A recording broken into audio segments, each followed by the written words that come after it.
Assalamualaikum warahmatullahi wabarakatuh. Bertemu lagi dengan saya Agus Nadi dari Universitas Borneo Tarakan, Fakultas Teknik jurusan Teknik Elektro. Di sini saya akan menjelaskan sedikit mengenai penulisan sumber, kutipan, dan daftar pustaka Harvard Style. Yang pertama yaitu definisinya. Secara sederhana, kutipan adalah semua kalimat dan atau paragraf yang bukan berasal dari ide penulisan. Biasanya seorang penulis atau pengarang mengambil tulisan orang lain untuk menjadi bagian dalam tulisannya. Sumber kutipan adalah penulisan asal-usul kutipan secara singkat dalam teks karya tulis yang paling dekat dengan kutipan. Sedangkan daftar pustaka yaitu suatu daftar yang memuat semua informasi dari sumber kutipan secara jelas dan terperinci yang disusun secara alfabetis. Daftar pustaka tersebut berisi informasi tentang sumber pustaka yang telah dirujuk dalam tubuh tulisan, format berunjukan pustaka mengikuti secara harfiah. Untuk setiap pustaka yang dirujuk dalam naskah harus muncul dalam daftar pustaka. Begitu juga sebaliknya, setiap pustaka yang muncul dalam daftar pustaka harus pernah dirujuk dalam tubuh tulisan. Jadi setiap karya tulisan ilmiah pasti ada bagian yang diambil dari ide, argumen, analisa, dan atau hasil penelitian orang lain. Bagian inilah yang dinamakan kutipan. Peran penting dalam kutipan adalah dipakai untuk mendukung argumen dan analisa Anda. Kutipan bisa diambil dari berbagai sumber, bagian teks maupun audio visual, baik dari media print sampai online, juga bisa dokumen yang publish maupun unpublished. Semua jenis dokumen dapat digunakan menjadi bagian dalam tulisan ilmiah Anda. Untuk mendukung karya tulis Anda, yang perlu diingat setiap kali Anda mengambil ide, argumen, tulisan, hasil penelitian, dan sebagainya dari orang lain adalah Anda harus mencantumkan asal-usul kutipan Anda dalam sumber kutipan dengan secara mendetail dalam daftar pustaka tersebut. Terus poin yang pertama yaitu sumber kutipan. 1. Aturan penulisan sumber kutipan. Aturan penulisan sumber kutipan yang pertama yaitu sumber kutipan dapat ditulis pada awal atau akhir kutipan. Dan yang kedua, menetapkan sumber kutipan pada awal atau akhir kutipan tidak boleh menggabungkan bagian yang dikutipkan. Terus yang ketiga, nama penulisan sumber-sumber kutipan hanya dituliskan nama belakang, diikuti tahun dan halaman sumber kutipan, dilanjutkan dengan ide teks yang dikutip. Terus yang keempat, jika penulisan terdiri atas dua orang, kata penghubung penulisan pertama dan kedua menggunakan dan, tidak menggunakan simbol. Jadi harus menggunakan kata dan, serta tidak menggunakan kata penghubung and atau bahasa Inggris. Walaupun literaturnya berbahasa Inggris, kecuali seluruh naskah ditulis menggunakan bahasa Inggris. Jadi selain menggunakan bahasa Inggris, naskah tersebut tidak boleh menggunakan huruf bahasa Inggris kecuali literaturnya menggunakan bahasa Inggris. Jadi kita next. Sedangkan yang jika penulisan lebih dari dua orang, hanya nama belakang penulisan pertama yang ditulis sebagai sumber kutipan dikutip atau al. Kemudian tahun di halaman sumber kutipan. Catatan atau al dalam bahasa Latin adalah singkat dari et alia atau et ali. Dalam bahasa Inggris berarti an author, dan dalam bahasa Indonesia berarti dan kawan-kawan. Yang ke F, jika sumber kutipan merupakan literatur terjemahan atau buku, artikel, dan lain-lain, maka yang disebut bagian sumber adalah nama penulis asli, bukan penerjemahannya.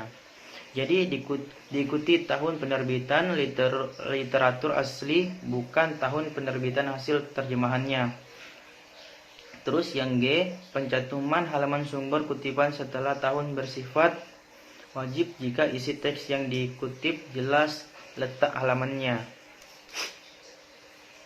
Terus yang kedua, poin yang kedua, cara penulisan sumber kutipan. Cara penulisan sumber kutipan yang pertama yaitu sumber kutipan ditulis di awal kalimat atau awal teks.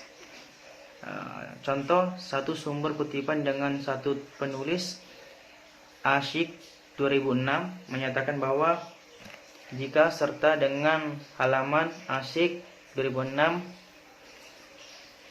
Terus yang B, contoh yang kedua, sumber kutipan ditulis di akhir kalimat atau awal teks.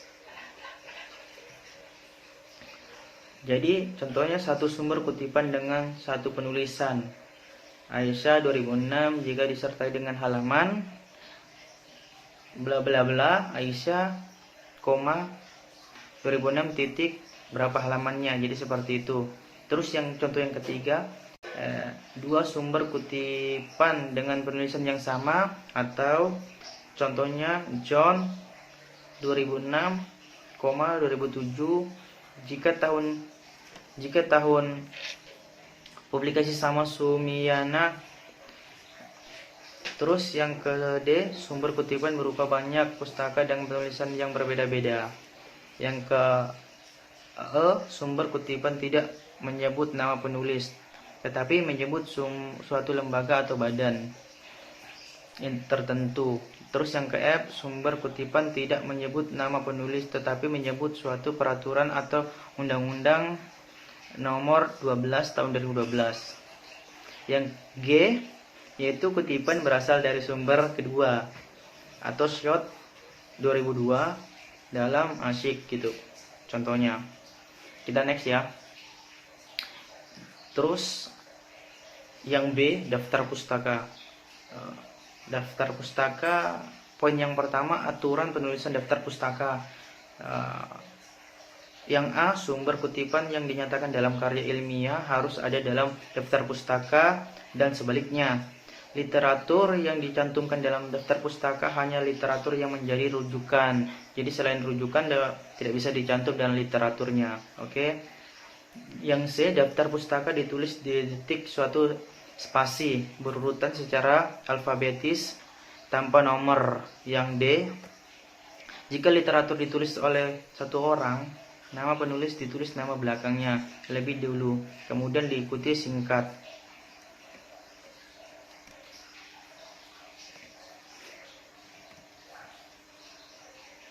Yang E, jika penulis lebih dari dua orang, nama penulis pertama ditulis seperti aturan D, dilanjut penulis nama penulis kedua, dan seterusnya. Jadi kita tinggal mengikuti yang langkah yang D, kemudian kita bisa mengikuti jika sama dengan langkah yang D. Terus yang F, penulisan daftar pustaka tidak boleh menggunakan et al sebagai pengganti nama penulis, seperti tidak boleh mengubah. Yang G, kata menghubung seseorang, beberapa nulis dengan penulis terakhir kata dan tidak menggunakan simbol dan. Jika menggunakan kata simbol atau n walaupun literaturnya berbahasa Inggris, kecuali seluruh naskahnya ditulis dengan bahasa Inggris. Jadi kecuali tidak menggunakan bahasa Inggris, dia tidak bisa digunakan itu kata n. Apabila literaturnya menggunakan semua bahasa Inggris, kita bisa menggunakannya. Oke, yang nextnya cara penulisan setiap daftar pustaka berbeda-beda tergantung pada jenis literatur pustaka yang menjadi referensi. Jadi cara penulisannya itu berbeda-beda tergantung literatur daftar pustakanya, tergantung referensinya seperti apa. Terus poin yang kedua yaitu cara penulisan daftar pustaka. Yang pertama, buku teks, aturan penulisan nama belakang singkat inisial saja, seperti itu.